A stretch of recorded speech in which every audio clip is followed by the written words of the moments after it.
புதன் நின்ற பாவகமும் அறிவும். புதன் ஒரு பாவகத்துல எங்கேயோ ஒரு இடத்துல நிக்க போறாரு, 12 இடத்துல இல்லைங்களா?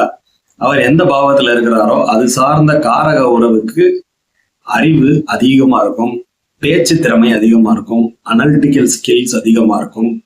அதாவது புதனோட அந்த துடுக்குத்தனம் அப்படியே அது தெரியும். லக்னத்துல புதன் இருக்கிறாரா, நீங்களே அப்படி இருப்பீங்க. ஏன்னா லக்னங்கிறது நம்ம தான். இப்ப நம்மளே அந்த மாதிரி அறிவாளியா இருக்கிறது, நல்ல பேச்சு திறன் இருக்கிறது, எல்லாரையும் கலகலன்னு வச்சுக்கிறது, சுத்தி இருக்கிறவங்கள சிரிக்க வச்சுக்கிட்டே இருக்கிறது, இதெல்லாம் வந்து புதனோட முக்கிய குவாலிட்டி. 5ஆம் இடத்துல புதன் இருக்கிறாரா, நம்மளோட குழந்தைகளுக்கு அந்த மாதிரி ஒரு அறிவாளியான ஒரு குழந்தையா இருக்கிறது, பேச்சு திறமை அதிகமா இருக்கும்.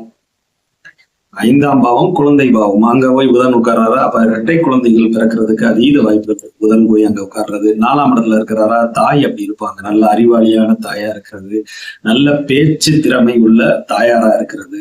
9ல புதன் இருக்கிறாரா, தந்தைக்கு அந்த குணாதிசயம் பெரும்பாலும் பிரதிபலிக்கும் போது புதனோட குணாதிசயங்கள் அதீதமா தந்தைக்கு அந்த குணாதிசயங்கள் இருக்கவே செய்யும். நல்ல அறிவாளியா இருக்கிறது, பேச்சு திறன் அதிகமா இருக்கிறது. புதன் வந்து தனிச்சு இருக்கணும், வேற யாரு கூடயும் சேர்ந்தா மிக்ஸ்அப் வந்துருச்சுன்னா பலன்கள் மாறுபடும். சரிங்களா? இப்படி ஒவ்வொரு பாவகத்திலையும் அவர் அமரும் போது ஒவ்வொரு சில சர்டன் குவாலிட்டிஸ் வந்து அந்த காரக உறவுக்கு புதனோட அந்த குணாதிசயங்கள் தூக்கலா தெரியும். சரிங்களா? உங்கள் ஜாதகத்துல புதன் எங்க இருக்குன்னு செக் பண்ணி பாருங்க, இது கரெக்டா இருக்கும். 11ஆம் பாவத்துல இருந்தா மூத்த சகோதரம், 7ஆம் இடத்துல இருந்தா வாழ்க்கை துணை. சோ இந்த மாதிரி ஒவ்வொரு பாவத்துல இருக்கும். 6ஆம் இடத்துல எடுத்துக்கிட்டா எதிரிகள், உங்களோட எதிரிகள் அதீத புத்திசாலியா இருப்பாங்க, நல்ல பேச்சு திறன் இருக்கும் எதிரிகளுக்கு.